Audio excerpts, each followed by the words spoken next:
खुलुमबाय आं माइनाव बसुमतारी गिबियावनो बर' रादाब नायगिर नोंथांमोनखौ आंनि चेनेलाव बरायबाय लोगोसे गोजोन फुंबिलिनि गाहाम हामलायथि बावहरबाय नोंथांमोननि थाखाय लानानै फैबाय आं गोदान मोनसे रादाब नोंथांमोना भिडिअखौ अननानै जोबजासिम नायलांदो। दिनैनि गिबि खौराङाव दङ फैगौ बिटिसि बिसायख'थिनि थाखाय 22 आरो 26 सेप्तेम्बराव भुटान गेटखौ बन्द दोननो फोसावबाय। मख'नो गोनांदि फैगौ बिटिसि बिसायख'थिनि थाखाय 19 सेप्तेम्बरनि मोनाबिलि 6 रिंगानिफ्राय 23 सेप्तेम्बरनि फुंनि 6 रिंगासिम बन्द थागोन आसामनि सिमायाव माहारियारि सिमाफोरनि हाबग्रा गेटफोरा। आरोबाव बिटिसि बिसायख'थिनि भट साननायनि थाखाय 25 सेप्तेम्बरनिफ्राय मोनाबिलि 6 रिंगानिफ्राय 27 सेप्तेम्बरनि फुंनि 6 रिंगासिम बन्द थानो फोसावबाय।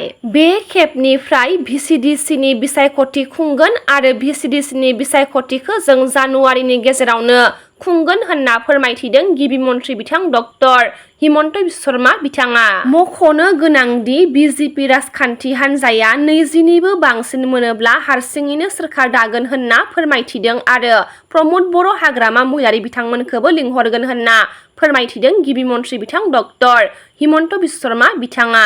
आरोबाव बिथाङा फोरमायथिदों इउपिपिएल राजखान्थि हान्जायाबो बिपिएफ राजखान्थि हान्जायाबो आरो कंग्रेस राजखान्थि हान्जायाबो बिजेपिखौ रायगासिनो दङ होननानै। दुलाराय बर' फरायसा आफाद एबसुखौ समाजारि बिजोङाव सोंखारिनायनि बेरेखा एबसुनि आफादगिरि दिपेन बर' बिथाङा फिनजाथाय होदों। लोगोसे दुलाराय बर' फरायसा आफादनि आफादगिरि दिपेन बर' बिथाङा गहपुरनि दैमालुआव फैनानै इउपिपिएल राजखान्थि हान्जानो भट होनो खावलायहरदों रायजो राजाफोरखौ। राजखान्थि हान्जा जाय समाव बिपिपिएफ दादोंमोन एबसुआ रल लादों, जाय समाव इउपिपिएल दादोंमोन एबसुआ रल लादों, बिपिपिएफ निफ्राय बिपिएफ जादों, जाय समाव बड'लेण्ड पिपल्स पार्टी बिएसि नि समाव बिपिपि दादोंमोन, बिनि उनाव प्रग्रेसिभ गावस्रादों। दुलाराय बर' फरायसा आफादा मोनसे गोरोबथानि उनाव बे काउन्सिलखौ जि आत्मनियन्त्रणनि जि 6 शिड्युलखौ गभर्नेन्सखौ सालायनो थाखाय पार्टी नांगौ। पार्टी सिस्टेमनि गेजेरजों सरकार बानायो, इलेक्शन जायो, इलेक्शननि उनाव सरकार दायो।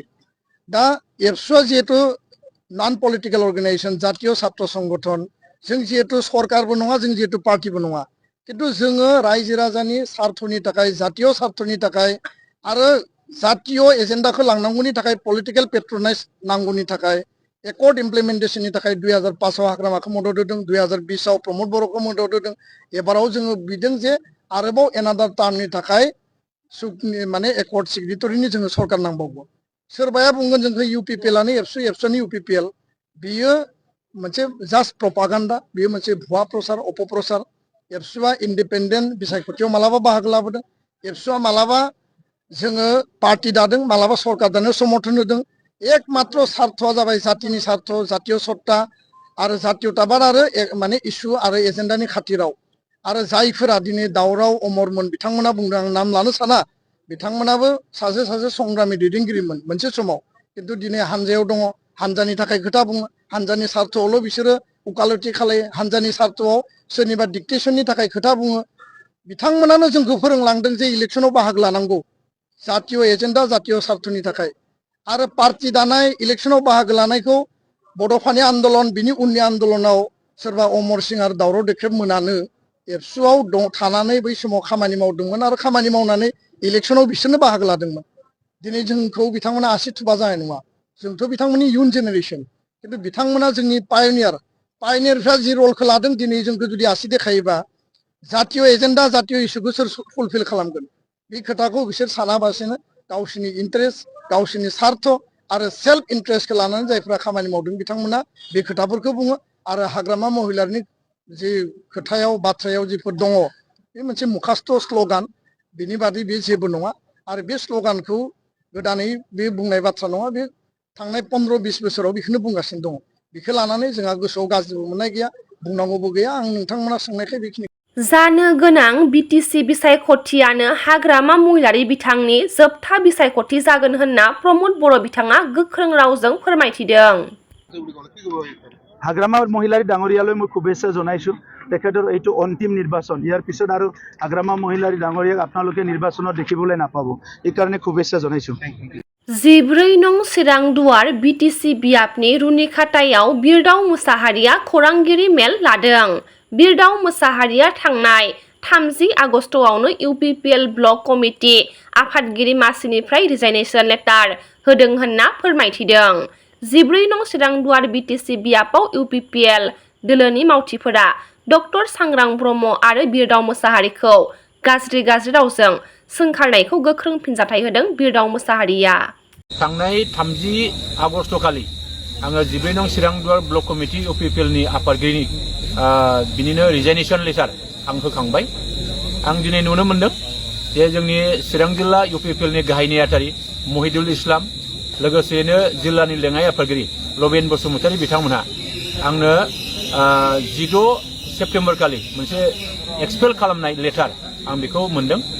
आङो बाहाय जोबोद दुखु मोननाय आरो आङो सोंखारिनो आं लुबैदों जे मबे संबिजिराव बेबादि रिजाइनेसन होखांनायनि उनाव एक्सपेल खालामनाय बेबादि दङ। आं बेखौ जोंनि बै रिजाइनेसन लेटार हरग्रा आरो ससियेल मिडियायाव फोसावग्रा बिथांमोनखौ आं सोंनो लुबैदों। आङो खोब बेखौनो बुंनो लुबैदों जे रिजाइनेसन होखांनायनि उनावबो एक्सपेल खालामनाय आं बेबादि माब्लाबा नुफेराखैमोन। बेयो निश्चय दोलोनि संबिजिराव गैया होननानै आङो बुंगोन।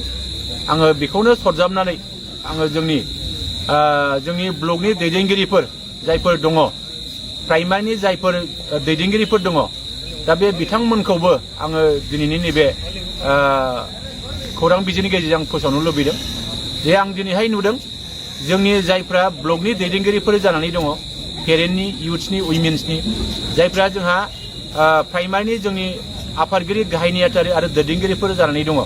दा बे बिथांमोनखौसो आङो खावलायनो लुबैदों।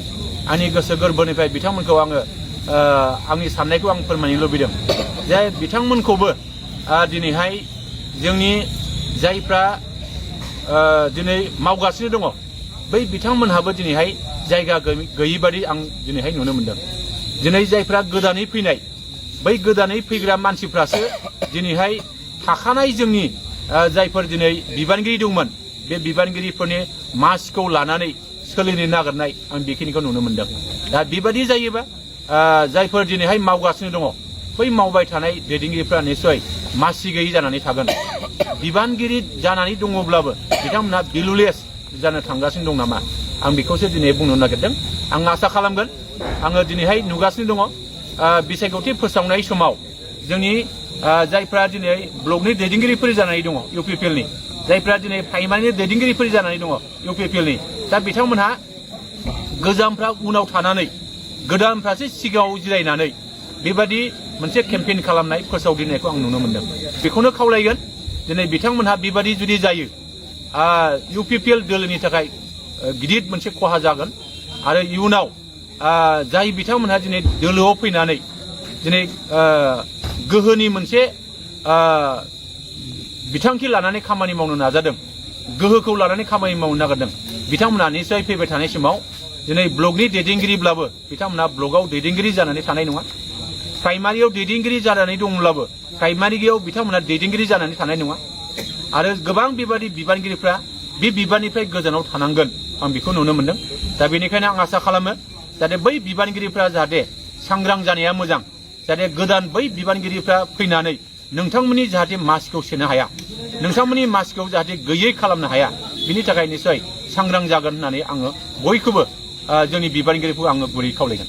गेजेराव 14 नं चिरांदुवार बिटिसि बियाबानो खोब मानसिफोरनि खुगायाव सरसिथ' जानो थांगासिनो दङ। बेयाव हाग्रामा महिलारि भार्सेस खाम्फा बरगयारि, बे बिथिङाव 14 नं चिरांदुवार ब्लक इउपिपिएलनि मोनसे समनि आफादगिरि हिसाबै नोंथाङा एक्सपेल जाखांनायनि उनावहाय मा फोरमायनो सानो? आरो थांनाय बावैसो सान सिगां ससियेल मिडियायाव जों नुनो मोन्दों नोंथां आरो डक्टर सांग्रां ब्रह्मनि सायाव हुमखि होलायनाय जाथायबो बिसायख'थिखौ लानाय जानानै थांबाय। बे बिथिङाव नोंथाङा सासे भुक्तभोगि हिसाबै मा फोरमायगोन? आङो दिनै फैबाय थानाय बिसायख'थियाव जोंनि 14 नं चिरांदुवार समस्तियाव जोङो मोननै दोलो जेरै बिपिएफनि हाग्रामा महिलारि आरो इउपिपिएलनि खाम्फा बरगयारि, बे मोननै दोलोनि गेजेरावनो जुजिलायनाया जागोन आरो जोङो दिनैहाय नुनो मोनदों दिनै जायफ्रा दिनै गावनि माखासे देरहानायखौ लानानै जेरैबायदि फोसावदिंनाय खामानि मावगासिनो दङ बे खामानिफ्रा सोलिलायदों आरो बिनि गेजेरावनो निश्चय जोङो दोलोखौ लानानै गोबां माखासे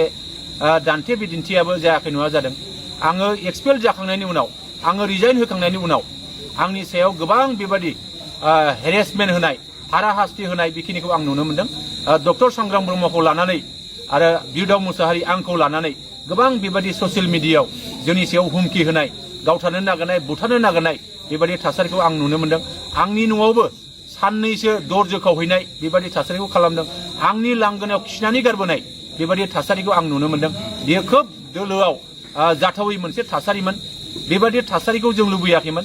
नाथाय बेबादि थासारिखौ जोंनि बिपिएफनि दैदेनगिरिफ्रा खालामाखै। दिनै इउपिपिएलनि दैदेनगिरिफ्रा दिनै फेरेंगानि माखासे सेला बेला नेता बिथांमोनहा दिनै खाम्फानि माखासे सेला बेला नेता बिथांमोनहा बेबादि खाजर खलाबखौ दिनै खालामगासिनो दङ। बेयो खोब दुर्भाग्यजनक, बेयो सोंखारि जाथाव, बेयो खोब लाजिथावना। राजखान्थिखौ लानानै बेबादि खालामनाया आरो बिसायख'थिखौ लानानै बेबादि खालामनाया जोंनि थाखाय खोब दुखुनांथाव आरो लाजिथाव।